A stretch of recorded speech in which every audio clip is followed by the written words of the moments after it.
Years after independence, rural India remained trapped in the grip of poverty.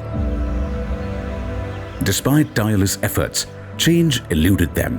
Rural India cried out for a revolutionary shift.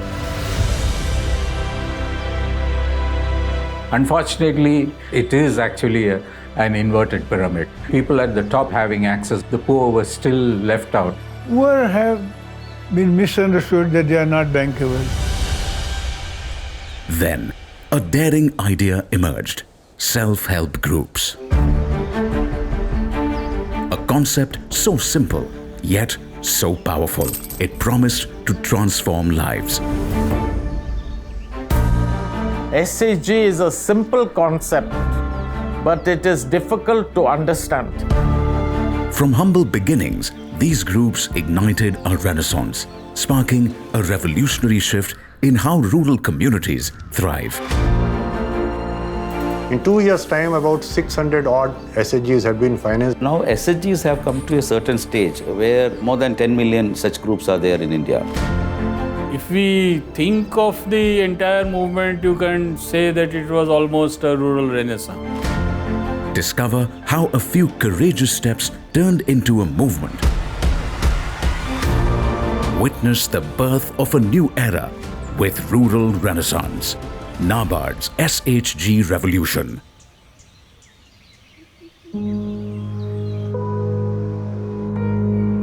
In the quiet village where shadows lengthen, the earth wears the marks of labors unspoken. The fields lie fallow, promises unkept. Dreams of the harvest in the silence are slept.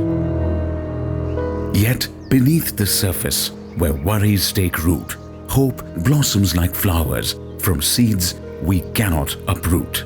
In every struggle, strength is quietly sown. In the heart of the village, a new world is grown.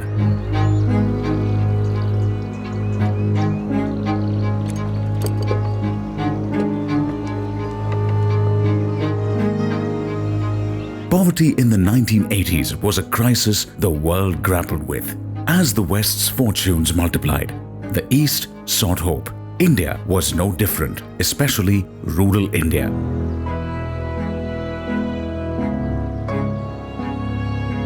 "30 years after independence, still reeling from the colonial plunder, the once golden bird struggled to soar again, striving for the destiny it was meant to embrace.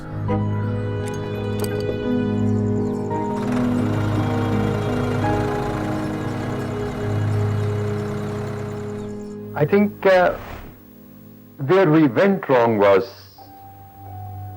that one was the traumatic experience of partition, and things couldn't settle immediately. The poverty in India continues to grow. The reason is the growth in the population is greater than the growth in the economic conditions. More particularly, the growth of the population amongst the people below the poverty line is very much greater than the growth of the population among the people above the poverty line. हम लोग को तो कुछ बुझाते ही नहीं, हम लोग तो गरीब आदमी कमाते तो खाते, अब कुछ हम लोग फर्क नहीं है, ना हम लोग कोई नेता है, ना पूछो है, ना कुछ नहीं, इसलिए कि हम लोग कमाएंगे तो खाएंगे तो भूखे मर जाना है। तो आप अपने बच्चों को पढ़ाते हैं कि नहीं? ऐसा क्या भाई, गरीब भाई जो खाना मिलता है तो क्या पढ़ा है, काम नहीं मिलता पूरा, कुछ लोन हर एक आदमी को नहीं मिल रहा, कि तगड़ी पार्टी है उसी को लोन देते हैं, कि कोई गरीब बंदा हो उसको चक्कर कटवाए जाते हैं, कुछ फिर बीच में आदमी बैठे अफसर वे मेरे को दे 200 रुपए, मेरे को दे, वो इस बात से तंग आकर अपने गरीब बैठ जाता है। Indian policymakers wrestled with the legacy of British design policies, like the cooperative system. Necessary, but far from sufficient for those most in need of financial upliftment and dignity. Large segment of the population which continued to be outside the banking fold. They depended on informal systems, the money lenders, the landlords, the trader credit, and so on and so forth.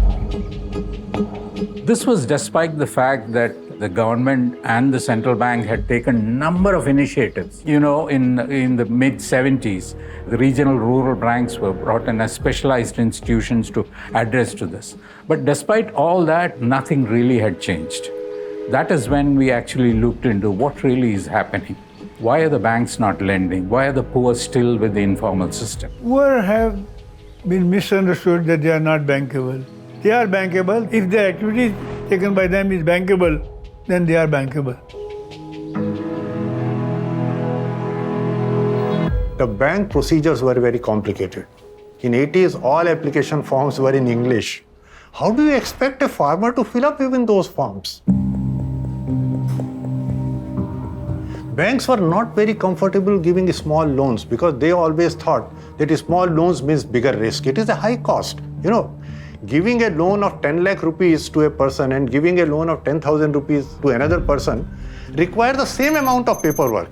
But the interest income that the bank will get from 10 lakh rupees is much higher than 10,000 rupees. And therefore, bank was neglecting these small and marginal farmers. Unfortunately, the Debt and Investment Survey said that it is actually an inverted pyramid. It's only people at the top of the pyramid who are still having access, or people in the middle who had some kind of access. The poor were still left out because of the mismatch in credit products, banks' aversion of lending for poor. They felt that they were not bankable. Even many of the government programs at that time were so credit focused, it never looked at saving as a critical thing. The repayment schedules for those loans, the way banks used to prescribe, did not match the income generation of those farmers. Like if you are taking a loan for crop cultivation, you will get your crop to be harvested in about 6 months' time. But if you ask the farmer to repay on a every month basis, that tomorrow you have taken a loan, in August you have to pay this much installment, September you have to pay this much installment, from where is the farmer going to pay? So there were different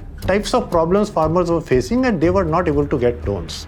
And this was major reason why we had to start working on designing new programs where the marginalized will start getting loans. There was only one way to break the chains binding the poor to merciless moneylenders, bringing them into the banking fold. But this was no simple feat. We needed a model that was sustainable and realistic. One where money wasn't merely given, but sown like seeds in the fields of India's poor to harvest a brighter future. Fortunately, the best minds in development were converging around a new financial body taking shape in 1982. Early 80s, that the government and Reserve Bank of India, based on a recommendation of a committee, which was called Traficard, they brought together two different arms which were providing these loans. That is the Agriculture Credit Department, which was housed in Reserve Bank of India, and the Agriculture Refinance Development Corporation, which was outside. But they brought them together, and then that's how NABARD was established in July 12, 1982.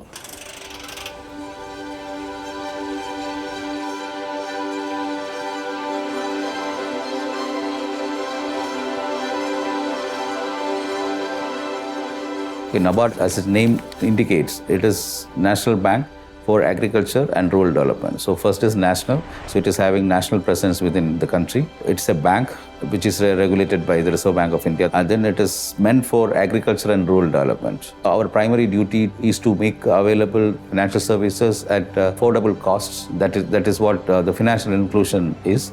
So we are pioneers in financial inclusion in terms of providing those services. The idea of creating NABARD was that 20 years from now, 50 years from now, what would the country require to keep agriculture not only sustainable but make it progressive? And therefore, NABARD, over a period of time, created institutions like commodity exchanges. We created NCDX. We created watershed development programs. We tried to develop horticulture programs for specific crops. Went into processing of those crops. So entire value chain came under the purview of NABARD. Then we started realizing that only some part of rural population is engaged in agriculture. What about the rest? So we started what is known as the non-farm or non-agricultural livelihoods department. And that became a very important department for us Because half the country's rural population is not engaged in agriculture anymore. In fact, less and less people will now be engaged in agriculture and other activities are taking precedence. 40 years back, one motorcycle entering a village was a surprise. Today you will have 15 motorcycle repair workshops in any village. How did this happen? Now, when this kind of change is happening, how should banks transform themselves? How should programs and projects transform themselves? Is something we had to envision 20 years earlier. Under the leadership of its visionary chairman, the late Shri P.R. Nayak, NABARD embarked on a mission. Their primary goal was to identify what kept the poor away from the banking system and development in general. Despite nationalization of banks, despite having RRBs, despite having programs like IRDP, MFAL, SFD, etc., 39% of rural credit still came from informal sources, not from formal banking institutions. Informal sources means money lenders and that type of thing. The second part of that study showed that poorer the farmer or poorer the household, higher was the informal credit percentage. That means on an average 39% credit was from informal sources, but for smaller farmers or smaller households, it was 70-80%. This summary, when it was presented to Mr. Nayak, he called me and my immediate boss, Mr. Ramlingam, and said, see, this is a serious issue. Let us do something about it. And we started a research program which was titled Improving the Access of the Marginalized to Banking Services. NABARD's quest led them to scour Southeast Asia for different poverty alleviation models, seeking the key to unlock rural India's aspirations. It was then that Mr. Nayak encountered a nascent idea emerging from southern India. Mr. Nayak had been Chief Secretary of Karnataka and knew the work of Mairada. So I was asked to go and meet Mr. Aloysius Fernandez, who was the Executive Director of Mairada at that time. They had started creating small groups and they used to call it Credit Management Group at that time. The story starts in the mid-80s. At that time, Mairada was working with the primary agricultural cooperative societies in the rural area because that was the institution government set up for development, the Panchayat for governance and cooperative for development. I used to attend the meetings in a place called Huttur, and everything used to be very nice at the meetings. But I also used to stay in that village. I used to join some of them in the local liquor shop. And there I discovered a lot of truths about the cooperative society. They told me that President, Secretary, and Treasurer are all members of the big families.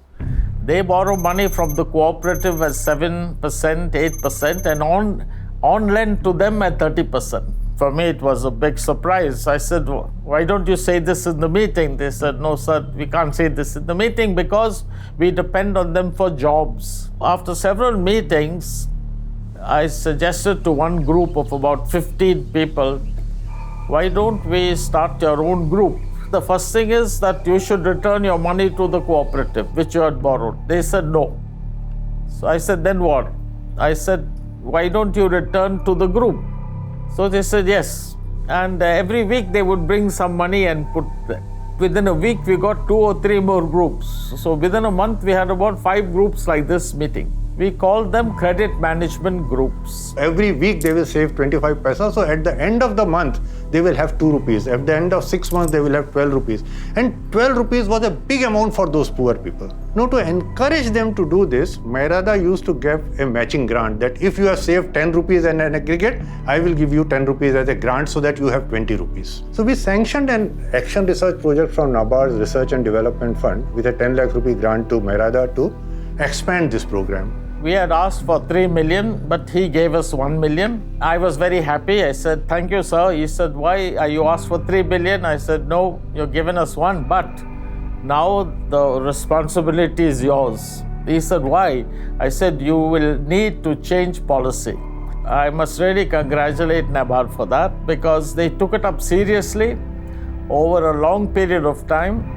They took it up right from top to the bottom. Their officers went to the villages where we had given this 1 million rupees, several studies were conducted. NABARD, in alliance with MyRada, began nurturing this idea, transforming it from a mere exercise into a revolutionary model. I went to Mr. Fernandes and said that if I keep giving grant like this 10 lakh rupee will be over in a year. So instead of grant, can we make it an interest-free loan? And the poor lapped it up. Because this was equal money coming to them. They said, ye to saal bhar mein wapis kar denge. Then I said, can we charge a small interest on that? So next 6 months we charge a small interest. They lapped it up. We increased the interest rate. They lapped it up. And then we realized we have a banking product. Together, they gave life to the concept of credit management groups, which, upon NABARD's recommendation, was renamed as self-help groups, or simply SHG.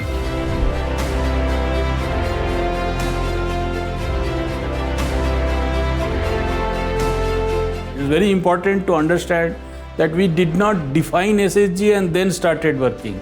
We saw they are working. We saw what acts first, what works nicely, and then we created the definition. SHG is a simple concept, but it is difficult to understand.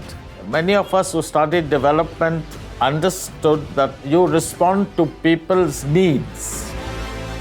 No, but in self-help groups, you have to respond to people's strengths. People have strengths. They can save. They have relations of affinity. You build on their strengths. The reason is this: if you respond to needs, they remain dependent on you. If you respond to strengths, they will stand independently. That is why the self-help groups today, 30 years old, are still running independently.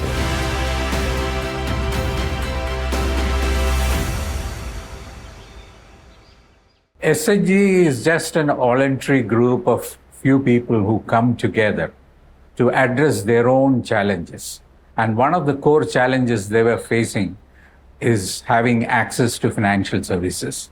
So bringing in saving and credit as one of the components of SHG was a major thing that we did. Bankers always believed that the decision for credit making is best made by the banker. He knows the finances, he knows what is working capital, block credit, and so on and so forth. But here, it was a system where we actually left everything to the SHG. So it's a very participative process where they take their own credit decisions with the limited resources that they have. During this phase of observation, a critical piece of the SHG puzzle began to emerge. Women, although they weren't originally part of the SHG definition, it soon became clear that women would evolve into the very heart of this mission, transforming its future in ways no one had initially anticipated. MyRada promoted women's groups because we found that when the men earned some money, they spent it on themselves, whereas the women, when they earned some money, spend it on the whole house. So that's why we promoted it. With the essence of SHGs defined, NABARD and MyRada faced their next daunting challenge: upskilling the rural poor.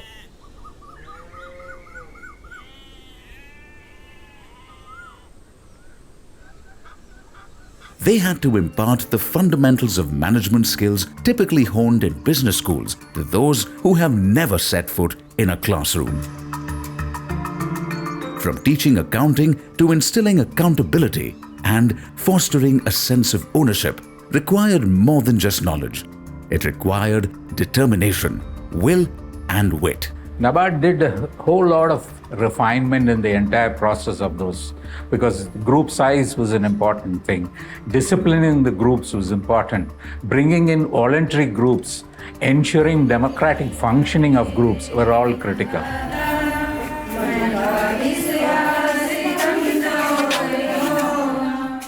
Crucial things was it should be transparent. The accounting system has to be simple. They have to be regular in savings, and they will get a multiple of that aggregate saving as loan. This was the beginning of the SHG movement. Saving first and saving must.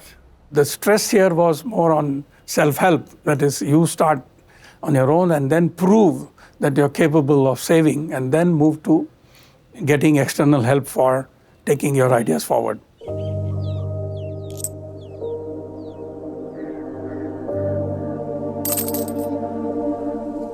We created accounting systems which were very simple to operate.